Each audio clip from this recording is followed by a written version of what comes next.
That's what most people do. They overtrain. Not just advanced athletes, new beginners. New beginners almost exclusively overtrain.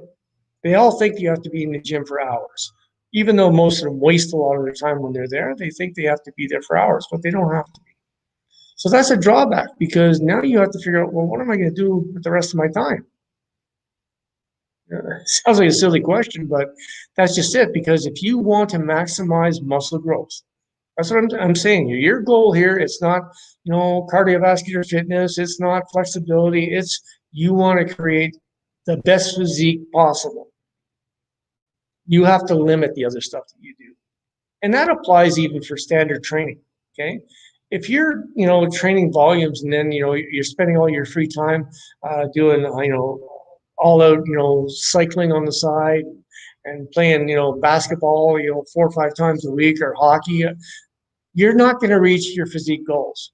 Can you make progress? Of course you can make progress, but you're never going to reach anywhere near your potential because trying to achieve an ultimate physique is a caseload all in itself. Can you do some other stuff? Of course you can. You don't have to live like a hermit. I am totally, you know, I'm just thrown by people who say, well, bodybuilding is such a selfish lifestyle. You have to give up this, you have to give up that. I've been training, competing over the course of 40 years. I've never had to give up anything. And I've won shows. I've beat guys on drugs. Why do you have to give up those other things? Why do you have to give up family time? No, you're giving up those things because you're selfish. It's not because you have to. You can fit it all in. It depends. Do you want to fit it all in? You can sit down. You can still go out to dinner, here and there. Why would you want to be going out to dinner all the time or dancing away at the nightclubs 3, 4 nights a week? That's not exactly a tremendously healthy lifestyle.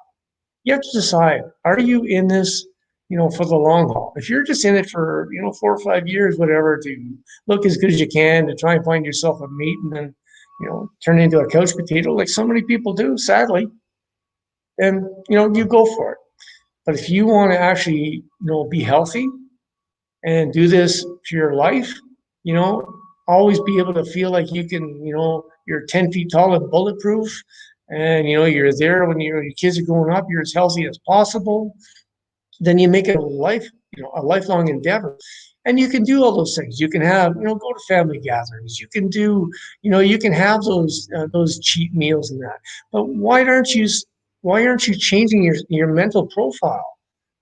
Change your mental profile to, eating healthy family meals. Eating healthy family meals doesn't mean eating chicken and broccoli 7 days a week. I don't know who ever started that because if you're just trying to, you're trying to train hard, you're not even, let's say you're not even doing shows, but you want to create your ultimate physique. You can do that eating a very well balanced diet, okay? Having your, cake and eat it too on occasion, like any normal person would, and portion control.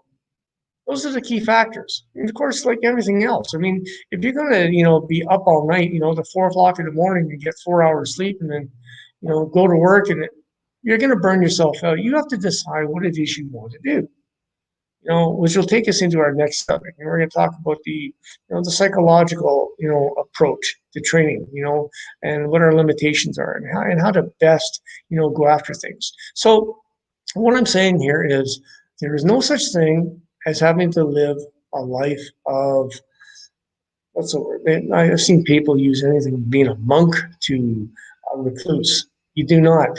They are like that, most of those people, because those are the people that are taking performance enhancing drugs. And there are psychological issues that crop up when you start using drugs. And people can hurl crap at me all they want for saying that. But I've been around this game longer than most of them have been living. Okay. And I've seen normal people turn into not normal people because of what they're taking. Okay. That's what makes the changes in your lifestyle. It's not the training.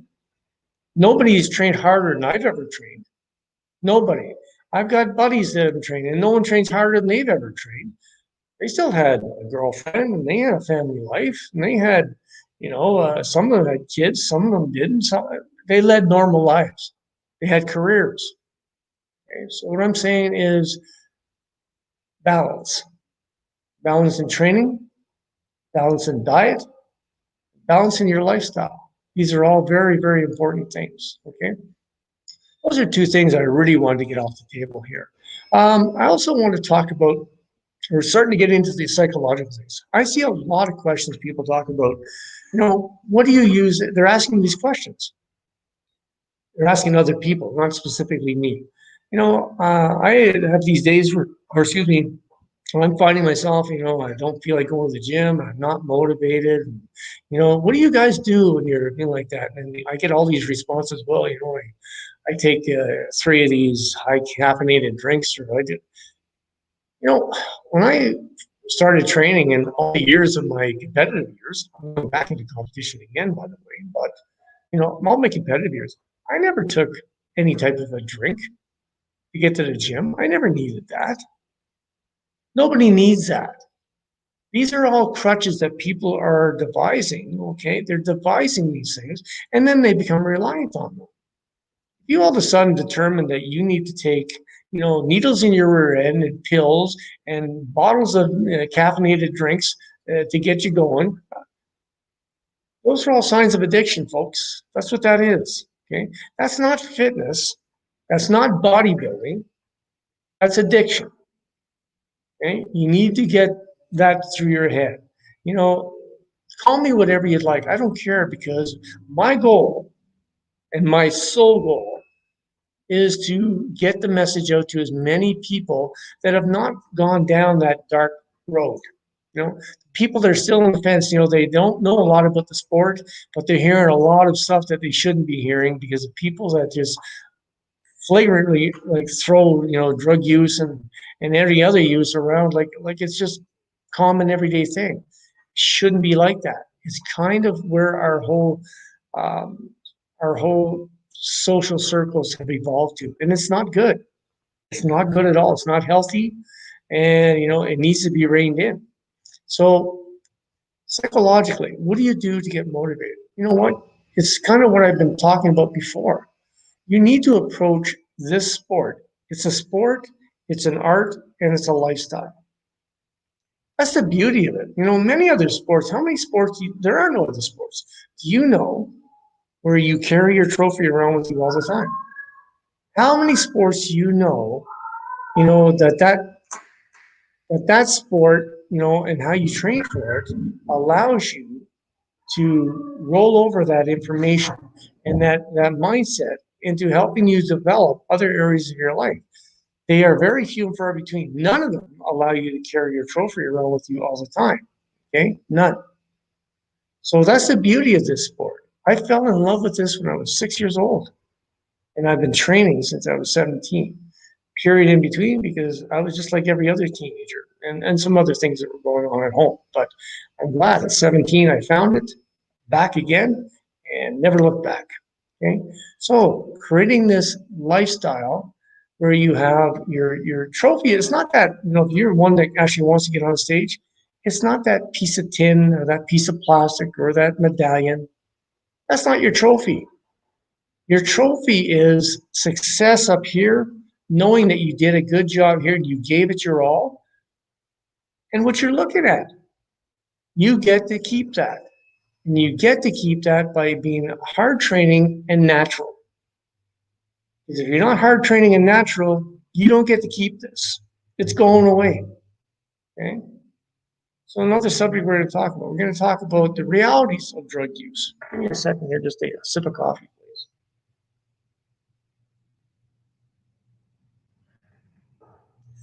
People ask me sometimes to back down or back away from, how strong an approach I take when it comes to drug. But to me, I've decided a long time ago when I went to social media, with my business, that I had a couple of goals, and that was to, expand my business and help as many people, especially beginners or people who want to take their game up another notch, but do it naturally. I will not work with people who take drugs. I do not want that atmosphere around in my facility, and I do not want it around in my life. Do I have something personal against these people? Not one of them. But you, the people who have done that, have decided that that's your choice and that you think it's okay, and you think that it has no influence on anybody or any ramifications on anybody else. That's where you're wrong. Okay. If you lived in a bubble somewhere and you decided to take as many needles in your rear end, as many pills down your throat, and you lived in a bubble somewhere and you had no ties in the world, you would be correct. The reality is, almost every one of these people have a husband or a wife, a mother, a father, son, a daughter, grandkids, children, you name it, friends, coworkers. So when you start going down that road, because the first things you're going to do is mentally you are going to change. Many out there are sitting, I didn't change. Yes, you did. Everybody does. You do, and it doesn't have to be, roid rage up here. Everybody changes. Okay, that is a fact. How much you change, that's relative to the individual and the circumstance and how much you're taking, et cetera, et cetera, et cetera. Okay, but so right off the bat, you've now affected everybody around your circles. Everybody. Okay, and just because they're not saying anything doesn't mean it's not happening. Okay. Second of all, physiologically, you decided that and for those who aren't aware, I do mention it from time to time because I don't shy away from it. I'm a devout Christian. You were given this body. This body is a gift to you. And the fact that you think that you know how to run it better than God does, you have some issues. You have no idea how complicated the human physiology is, how complicated the human endocrine system is. Yet we've gotten to the point where we're taking so much drugs that we're actually playing with the whole endocrine system. We're taking drugs for this and drugs for that. We have to take drugs to counteract this. Is it any wonder you're starting to see people die and drop like flies? You think that that is actually that rare occasion or that rare thing, but it's not, folks. People have been dying for years. People have had severe illness for years. It's just that they're not, they're like the other movie stars. They're not movie stars. They're not people of notoriety in the business. There's literally thousands upon thousands of people that are dying, getting sick, losing organs, losing limbs, because they never thought it would happen to them. And the sad part is, 90% of those people had no intention of ever stepping on a stage. It was just to soothe their vanity and their insecurity. What makes it really, to be honest with you, it just baffles me, is the amount, how young kids are starting on this stuff. It's because they're being influenced by scumbags in the gym who are making their living selling these drugs. Okay? Yeah, to you, scumbags. That's you. Making your living, that's the only way, that's the only reason you propagate it. There's kids 13, 14, 15, taking this shit. And then there's the other people. And I see people, they're talking about, their great transformation. They're in their 60s and I've seen people in their 70s and I can tell they're using drugs. What has gotten into you? What could you possibly want so bad at that age that you're willing to, because you're in the highest risk bracket of all, and you're willing to, at this point, possibly take yourself out of this life, upset, your kids, your grandkids, and everything else. It's such a sad statement, but it's a reality. I'm not here, to hate people. I'm here to bring some reality to what you're doing here.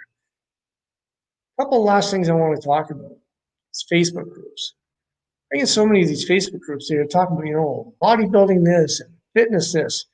They have nothing to do with bodybuilding and fitness. Nothing at all. Half of it is porn. The other half is talking about, they're basically just looking to hook up. That's what it is. Many of the young women, they can't take pictures of themselves without making themselves 3/4 naked on the screen. What the hell does that have to do with fitness and training? Nothing, and they're a representation of fakeness. They have everything from, everything fake about their hair, their eyelashes, and their breasts. You name it is fake. There's nothing fitness there, folks. Don't kid yourself with what that group is. The other side about the Facebook group, I found this humorous. I made a post about this. I saw a group in there, literally, it had supposedly 1.4 million people in this group. Yet over the course of 2 to 3 weeks, I saw posts from maybe 20 different people. Always the same people. And several of those people were administrators. So it just propagates the lie that is social media. Okay. They don't have this many members. Okay. I have my own groups that I'm starting, and it's a slow grind to get up there. So I don't even the people that say, they have, several 100,000. Most of them are full of crap because it's the same thing. I go in there and it's the same people making posts. So where are all these other thousands and hundreds of thousands of people? The lies that are propagated by social media are ruining everything. That avenue for people, especially the new beginners, which is what I went in there to look for. New beginners are looking for direction, looking for help. They're being completely overshadowed by people just, trying to propagate sex and sell drugs and you name it. It has nothing to do with health. Nothing to do with health and fitness.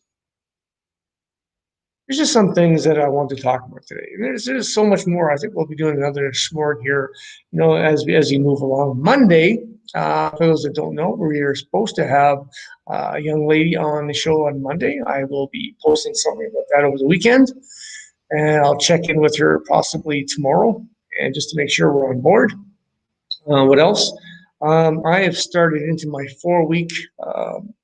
I'm kind of zeroing in on a certain look that I want before I start getting ready for my show, and that when I start doing that, I'm going to be actually documenting it with you online over the course of that will leave 7 months at the end of October. The show is in May 29th, 2021 here in Edmonton under the WNBF banner. And hopefully the facility will be open here soon. And if it's at all possible, I may be getting out this weekend to do some exercise video demonstration and bring that into my up and coming shows. I think there's a lot more I want to talk to you about, but you know what? We're over the half-hour mark. Don't want to bore anybody to tears, but anything that you want to talk about, you can join me here, ask the questions. If you don't want to do that, go to my website. That's bull-fiercetraining.com. Okay. Check into the programs I offer. I offer a lot of different services. My prices are very reasonable. They're not the cheapest in the market, but you're getting over 4 decades of experience behind you. Okay. I offer a full range of services there. You can check me out on Facebook, Instagram, and Twitter as well. I look forward to interacting with all of you, and I truly do. I hope that you'll tell as many people as you can, to join me here and help build this channel.